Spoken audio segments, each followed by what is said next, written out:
Immanuel Caesar Bagaskara ditangkap jajaran Polresta Denpasar lantaran kedapatan membuat kue berbahan narkoba di rumahnya Jalan Ide Bagus Oke Gang Pasar Tempo nomor 9 Panjer, Denpasar Selatan. Kasus ini dibeberkan langsung di rumah tersangka oleh Kapolresta Denpasar, AKBP Bambang Yugo Pamungkas didampingi Kasatres Narkoba AKP Lasso Luciano Arajo serta pengawas tahanan, barang bukti bidang Pemberantasan BNNP Bali Aibda Made Rinjani Putra dan Kanit Narkoba Lapor Polda Bali Kompol Imam Mahmudi pada Rabu 6 April. Kapolresta Denpasar AKBP Bambang Yugo Pamungkas menjelaskan penangkapan tersangka bermula ketika tim gabungan melakukan penyelidikan atas informasi pihak Bea Cukai tentang kiriman barang dari Cina di sebuah kantor pos Rabu 16 Maret yang dicurigai narkoba. Setelah melakukan counter delivery atau menelusuri barang yang hendak dikirim, Jumat 1 April tim gabungan menyanggongi Jalan Tukan Musi, Renon, Denpasar Selatan karena diperoleh informasi akan ada transaksi barang di tempat tersebut.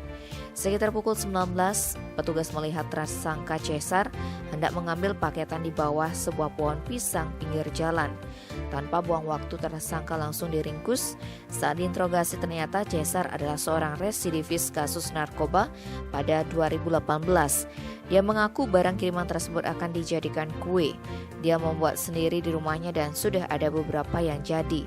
Ketika petugas melakukan penggeledahan ke rumah dimaksud, didapati barang bukti berupa sekantong plastik berisi 19 potong kue berbentuk cookies dan diduga mengandung narkotika.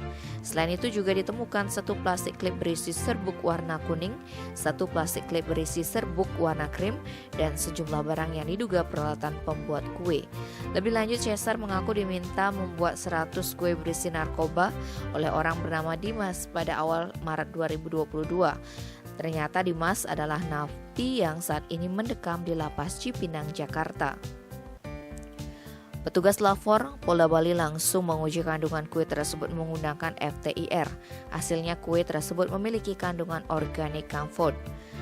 Kata AKBP Bambang, yang ada di dalam paket kiriman tersebut memang CBD sebagai narkotika golongan 1 turunan dari ganja. Atas tindakan itu, Caesar disangkakan pasal tentang narkotika dengan ancaman pidana penjara sampai 12 tahun. Imbu Bambang, jenis narkotika yang dikemas dalam bentuk cookies ini baru pertama kali ditemukan di wilayah Denpasar. Ini menjadi ancaman bersama karena orang-orang tidak mudah mengetahui kue ini merupakan narkotika. Tapi setelah dikonsumsi bisa berdampak seperti ngefly. Kiriman dari Cina ini juga menandakan bahwa ada NPS jenis baru masuk ke Indonesia melalui Bali. Tim Bali Express melaporkan.